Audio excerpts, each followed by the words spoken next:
Welcome, I'm Julia. And I am Marta. And this is LateMode, a podcast in search of the zeitgeist. Through a series of conversations, we explore the fragmented and hyper-connected modes of our current times. Hello there. I am Marta, and this is LateMode, a podcast in search of the zeitgeist. Here today with us is Richard Weaver, who is going to be talking to us about his work as a digital curator. In particular, Richard and I will be discussing archival theory, the curator's work, what does it mean to be a curator, for who do we do this work, and in which ways, with which strategies of care, and the digital ontologies, what does it mean to take archive into the realm of the digital, and what kind of precautions we should use when taking community archives into digital realms.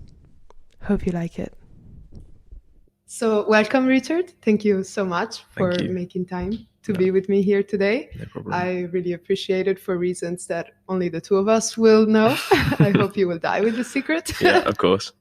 And here with me today is Richard Weaver, who is also, now is an alumnus of the UVA, just graduated. Mm-hmm. Congratulations. Thank you. Would you like to tell us, our listeners, a little bit more about what you graduated from? Yeah. So I've just finished my master's as of 2 weeks ago. And I did museum studies and, in brackets, heritage studies. And I was kind of focused on digital curation as my specialism within that. I wrote my thesis on the application of NFTs in the museum sector and the use of blockchain and DAOs, which is a very odd topic to write about. And since then I've just been working. I've been working throughout pretty much my entire master's at the Black Archives, and just working for them as a digital curator and archivist. Wow, that sounds really awesome. I'd really like to read that, by the way, if you'd be open to sharing. Actually, I met you at the Black Archives through a common teacher, Colin Sterling. And that is the reason I asked you here today, because I thought the work you were doing there was super inspiring. And I think it relates very well, coincidentally as that may be, with the topic of today's podcast, which you don't actually know. No. Because, as I'm going to remind you and our listeners, this podcast is called LateMode, a podcast in search of the zeitgeist. And the method by which we explore critically this idea of the zeitgeist is we speak with people about their lives and their experience. And then we ask them to leave a ruin of the conversation that we had behind. Yeah. So that the new speaker might inhabit that ruin. So nobody actually gets to know what they're going to speak about. Okay. And the topic is always suggested by the person who came before you, whom you don't know, and who lives in a completely different city or social situation, etc. So the topic they left for you were connection.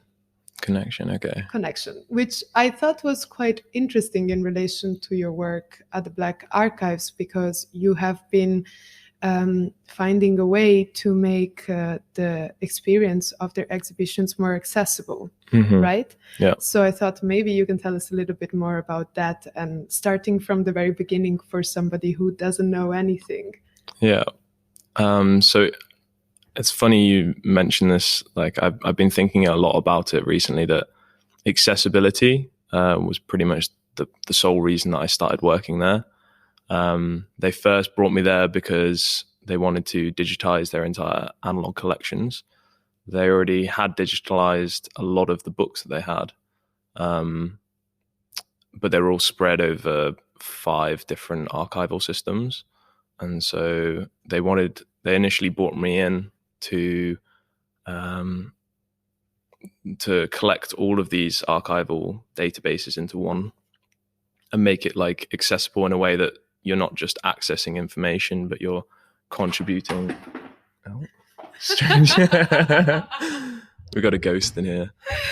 To bring all of these archival databases together to make it possible for people not just to access the information from all these objects and books and signs and stuff like that, but to actually like be able to contribute their own stories, their own experiences into the archive. So it was like accessibility, not just in a primary sense, but also like on a deeper, more kind of like conceptual level. So I initially came in and I used a open source archival system and then built upon it, did a lot of hard coding and created like a open source archival database, which has all of their books, all of the protest signs, all of the objects that they've got, and the kids' books. I was trying to kind of match community archive theory and marry it up with open source ideology to create something that was actually representative of the ideology of my institution. And yeah, it started off very much like archiving, and slowly over time I've kind of tried to move more into like curatorial work as well. And so what I've been doing recently, one of the projects that I've been working on is creating like a virtual exhibition accompaniment to an exhibition that they've just come out with as of 4 or 5 months ago. It's called Facing Blackness. And the thing is that it's all in Dutch. So if you go to the actual physical exhibition, all of the information boards and tombstones, they're all in Dutch. So as a non-Dutch speaker, it's quite difficult for me. We have got a translation, but it's just a PDF document. And one of the things that I was tasked with doing was creating a virtual exhibition where it's like a top-down plan of the exhibition space, but with each object and everything in situ in this virtual plan, kind of like cartography, I guess. This is the part of your work that really struck me when we first met, and it's the reason I really wanted to make some time to have a conversation with you, because I was so inspired and fascinated by it. I recently followed a masterclass by Professor Jill Hochberg.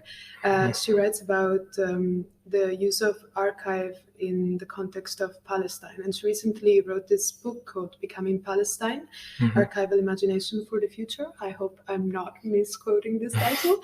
And in reading this book, like a bunch of tassels fell into place, among which why I was so fascinated with your work, which is that what you were talking about. Now, at first, I just wanted to make the archive accessible in this bilateral flow.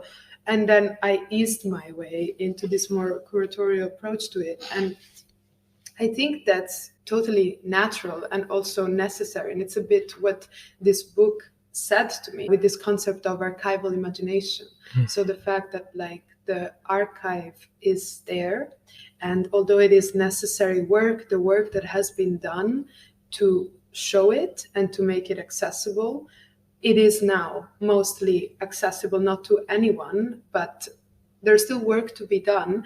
But this work needs to have like a real political impact. It needs to take a more imaginative, imaginal or imaginary approach to it. And I really felt like your construction of the floor plan, it becomes something that makes accessibility a tool of the imagination, because somebody can imagine themselves in this space designed by you. And through this positioning that has to do with their imagination, have an experience of the exhibition that is in first person.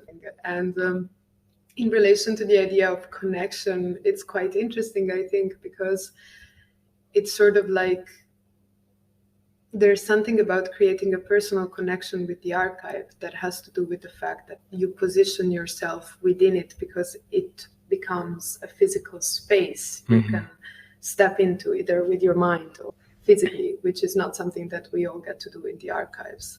Yeah. So I thought it was really, really cool. Yeah, and, thank you. Looking forward for it to become accessible, because you were telling me it's not open to the public yet. Not yet, no. I've been, I think I probably could have finished it, but I've just got back from like a 3 or 4 week hiking holiday. Well deserved. yeah, it definitely was. I finished my master's and I was like, right, I'm going on a walk. But I'm hoping to get it done in the next month or two. But yeah, it's really interesting that you're talking about imagination, because or imaginary kind of space, because that is a lot of what motivated this this project in the first place. I started working on this project as I was writing my thesis, and specifically writing the final chapter of my thesis, which was about metaversal museums, metaversal exhibitions, and the use of like AR and VR in the museum space. And a lot of that was talking about disassociation or association within a museum space and like a museum experience. And obviously I'm still kind of on my path with learning coding and stuff like that. So I wouldn't have the technical know-how to create like a VR or AR experience right now in a museum, but I do think about it a lot as I'm curating this virtual exhibition about how do I make someone how do I focus the person into the space that they're in, because people are going to be accessing this on their phones while they're actually in the exhibition space, and it's obviously better to have that virtual exhibition than just a PDF document you like scroll through and find the information board that you want to read. Yeah, PDF is often the death of the soul. Yeah, it really is. It really is. It's just not the same. And you're right, it does disassociate you. But I wanted to do it in a way that's not just, you have to kind of like strike a balance in my head of it making sure that it's not disassociative to the space and the experience of going around the exhibition, but then at the same time, not purely just creating a copy of it. So making the virtual exhibition an experience in its own sense, in like an independent way. And that's actually been one of the hardest things for me to talk about. I talk a lot with Raoul, but also the founder of the Black Archives, kind of my boss, Mitchell Sayas, about how we create the virtual exhibition in a way that's also like engaging in its own sense. So it's not just purely just complementary to the physical space. And my plan is to also, we're going to have objects in the virtual exhibition, but putting them in there in a way that they're obscured at first. So you have the plan, and then you have the individual display cases, and then you focus in on the display case. And then within the display case, it's not an exact optical copy of what you would see in the physical exhibition. There's all the objects are obscured in a way. It's like you would see a silhouette of the object rather than the actual object itself. So it's like not just exactly the same as the physical exhibition. There's a sense of kind of mystery within the virtual as well. That's also kind of copying. If you go to the Facing Blackness exhibition, there's drawers that you pull out, and as you go through the exhibition, you're kind of pulling out these drawers, and there's a sense of kind of like uncovering them, and there is that sense of mystery to the actual display technique that they've used there. So it's kind of also both copying that, but not exactly copying it. And it's a bit like a digital pastiche. Yeah, a little bit, yeah. I find it extremely fascinating for two reasons. The first being the obvious, like I very much identify with this figure of the finder. I like to find things. I like to look for things, put them in my basket. Who doesn't? Yeah. Home. And everybody does. It's this like childlike quality that just, I feel like too often, especially when dealing with difficult heritages, we forget to take with us. So I think like the fact that the exhibition uses that is brilliant, and taking that into the digital space is just necessary, especially because something that often worries about the digital space, or like what this amazing publication by Amsterdam University Press called Screen Space. There's this book called Screen Space Reconfigured. I think you'd really like it. Okay. If you haven't found it already. I haven't, no. Yeah, I'd love to see that. I've been working with it a lot, thanks to you, because of the way your research has indirectly impacted mine. So maybe it's only right that this come back. Yeah. And basically what it talks about is that screen space is it's a different space. It's like another symbolic dimension, almost like another symbolic form. And in a way, like a lot of like what we fear is that through screen space, we will control the world more, make everything sort of transparent without respecting things, right, to opacity. I see this a lot in like very different example, but cultural differences in infrastructure and organization between Italy, where I'm from, and the Netherlands. I feel like here sometimes can be scary, because the disorganization of Italy makes it so that so many things remain opaque, unseen, and therefore uncontrollable, and whereas here everything is visible, cataloged, and therefore can be controlled. And I think like this is a bit of the anxiety that a lot of people have about digital space, that everything in there will be ready to be found within one click by anyone, and that this can be heavily misused. So I think there's a huge importance in work that works with the digital in a way that attempts to not make things transparent, to like maintain everybody's and everything's right to opacity, while also this childlike approach to digital tools, which is also very important. Yeah. So I think it's really cool. I cannot wait to visit it. Yeah, definitely. It's funny you say that as well. That's something that I've thought about a lot when one of the main reasons that I started working at the Black Archives was because I actually read this Deleuze article that was postscript on societies of control, and he like really shaped my interest in like digital curation, digital heritage, like digital ontology. And he has this point that I like always thought about, where he talks about kind of the process of like digitization turns things into masses of banks of like data and information, and it's all related to this kind of futuristic society of control that we're in. And I do think that's something that's really specific when I work at the Black Archives. I've worked at a lot of like big museums before I started this master's, big kind of national state museums and stuff like that, and they have this unwavered kind of ethos about like, we just digitize everything, archive everything, and all that information is then just accessible. It's just like this, it's kind of an inherited attitude that's of the archive being this like epistemic, objective institution that just serves the purpose of provide all this information as primary data, and everyone else can kind of access it and use it in their own specific way. Whereas I think one of the most interesting things about where I work now at the Black Archives is there's almost a pushback against that idea. The main purpose is not to archive everything. It's to archive things in a way that is meaningful, either to the source community or to the people that are there. Archiving in a way that is actually responsible as well, because there's a lot of power in the process of archiving. And I think, unlike anywhere that I've worked previously, there's like a respect for the way that we archive this. Will it affect its story and how it's used for future generations?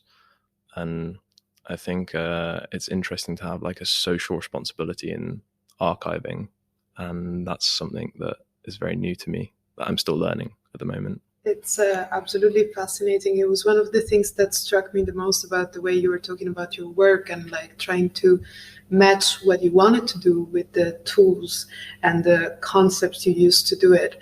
Because I often feel like there's this misconnection between like what we do in studies like mine and yours, where we read all this fucking theory and we go off in these rooms full of smart people.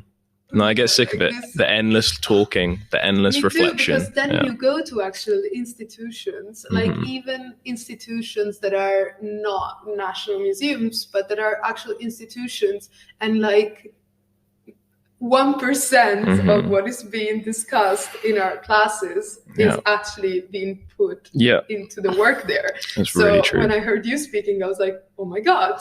These people are actually doing it, like, trying, because that's all you can do especially when you deal with this kind of like problematizing your work constantly. You're always just trying, because you never allow yourself to think that you have reached a balance that is ideal, but that's kind of the work as well. So you were talking about how the Black Archives is not trying to archive everything. but archive in a meaningful way that is meaningful either for the people that work there or for people that are part of the community. And I thought that was so interesting, because something that I've been reading a lot about is this, archive fever, and how archiving everything makes it meaningless. Yeah. And how what I've been thinking a lot about in my work as well is like, I keep finding information that I thought didn't exist about my topic of study. And then I'm like, oh, wow, this is amazing. But what bothers me is the connection. So I've been researching this specific topic as a mother tongue speaker since 2019. It is now 2022, and I keep finding information. Where the freaking hell are these connections, This is kind of like what happens when you archive without an idea of making it meaningful and accessible and useful.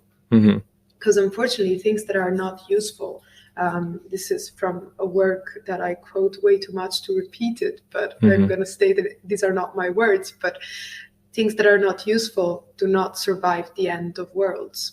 So when a world ends and its infrastructure collapse, or you have an archive that was kept in a private home and these people pass and they are relocated, they are selected by other people, the stuff that is not functional actually doesn't often come across, or it is copied into the archive like a carbon copy and then lies there forgotten. So actually, to use a little bit of imagination and selection done with ethics to understand what is useful and can be meaningful is probably the most practical way to go on about archiving, because you're never going to be able to take everything in anyways. I hear about this way too little in conversations about archives, especially within institutions.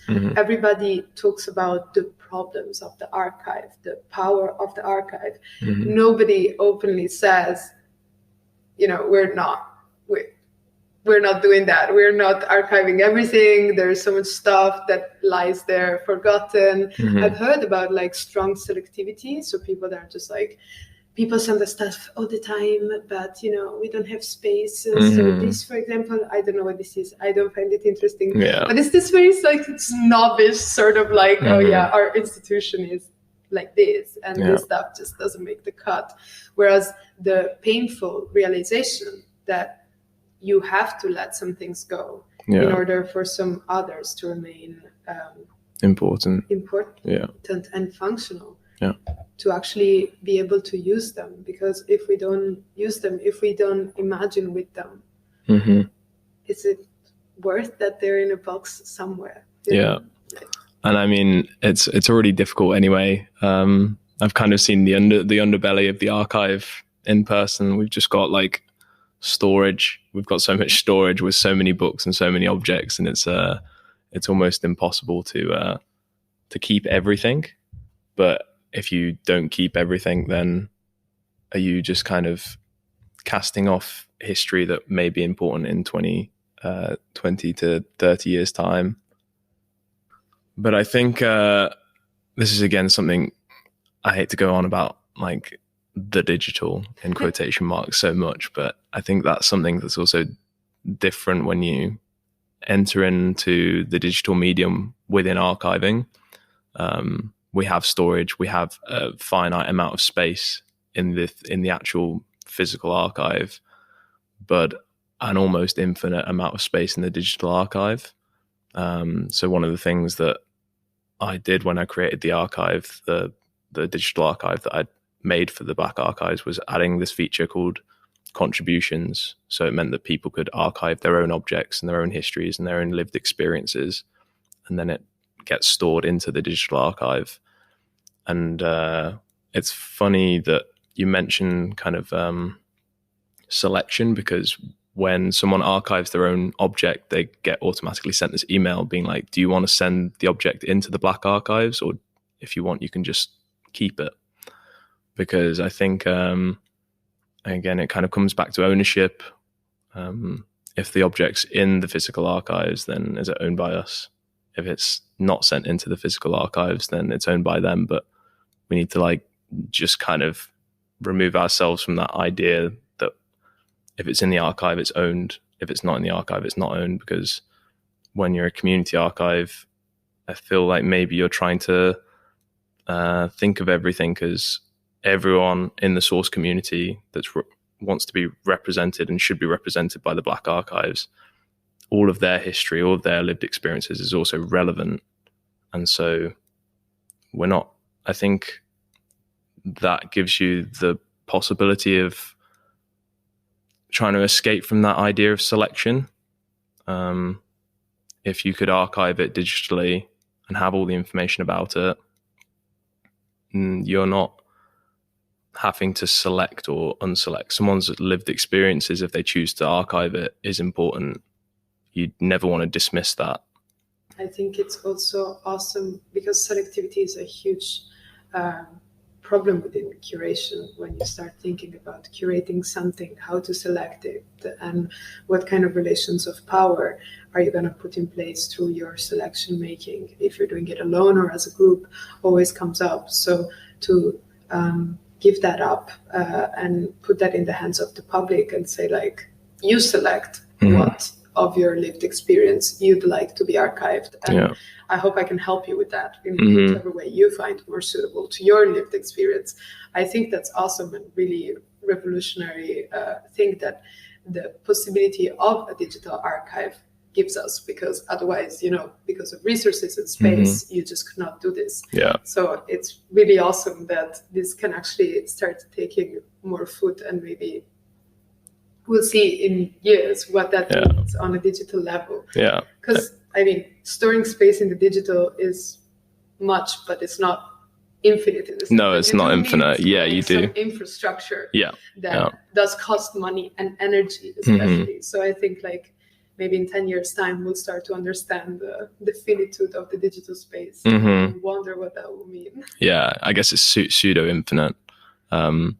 It's also good because, bringing it back to was it the relic or the ruin?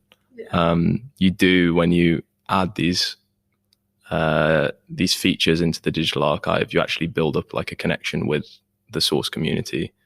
If they're not just quasi ideologically part of the archive and the process of archiving, but literally in praxis archiving themselves and their own objects and their own histories, then you're then starting to actually connect people to the archive, or to quote Derrida's archive theory, the process of archivization. You're literally involving them in the process of archiving, and that's super, super important for not just calling yourself a community archive because you've got objects and items and books from a source community, but actually because you're in praxis involving the source community in that. And I think building that connection and trying to kind of foster that connection is, that was originally what I was brought into the Black Archives to do, and I'm still kind of trying to work that out and make that a stronger connection all the time. I think that's really amazing. I have this mentor who once told me, and it was quite hurtful, because he told me, you are not a curator. A curator is somebody who cares for the work. Okay, that's quite mean. Well, actually, it was a very Karate Kid kind of teaching me. He really changed my life in a way. And what he meant in that moment was that I was talking about this history that was part of my family history as well. And I was saying, I'm not an artist, I'm a curator. And my way of approaching my work was limiting what I could do with this work. Because I wanted to put myself in this position of just, stepping back and just caring for these other people's story. And he was telling me, wake the fuck up. This is also your story. When you speak about it, it's obviously very engaged. It's not going to serve you to pretend that you can just facilitate somebody else caring for their story. And this also made me think a lot about how often we forget this about curators. Curators are not just people that facilitate an experience, curate collective experiences, spaces, design stuff. They are people who care. to help care for things. Yeah. And I think your role as a digital curator and the way you shared it with us today has been incredibly inspiring. I hope that anybody who works in curation and archives out there can see this connection between care, the archive, and the digital. I think you're working at a super cool intersection between these things. Thank you. And so thank you for making time to be here today. No worries. It was my pleasure. Likewise. And I hope that by now you have a slight idea of what you'd like to leave behind us for some unknown future guest. Some theme. It can be something that came up for you during this conversation, but it can also just be something you're interested in your daily life. Yeah. You're like, I want people to talk about this. I'd love to hear somebody talk about this.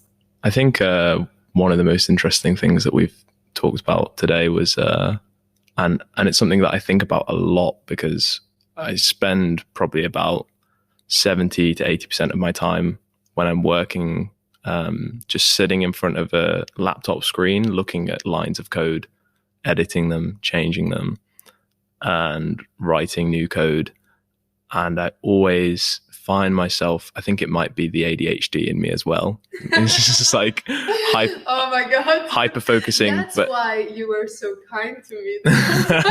No. Now I understand it's neurodivergent. Yeah, exactly. But I always hyper-focus when I'm looking at the screen and coding, and then I find myself getting completely disassociated from the world and from everything. And it's actually one of the saddest things about working in quote unquote the digital, because you're just staring at a laptop screen for an inordinate amount of time, and disassociation in a sense of like personally disassociating, in a museum sense disassociating. And I think that's it's quite a futuristic ruin to leave, but maybe I think disassociation might be one. It's fantastic. Thank you so much. Yeah. I'm so looking forward to hear whoever talks about this. Well, that will be all for today. Yeah. So thank you so much. Thank you. I hope you guys enjoyed listening to this as much as I enjoyed talking to Richard today.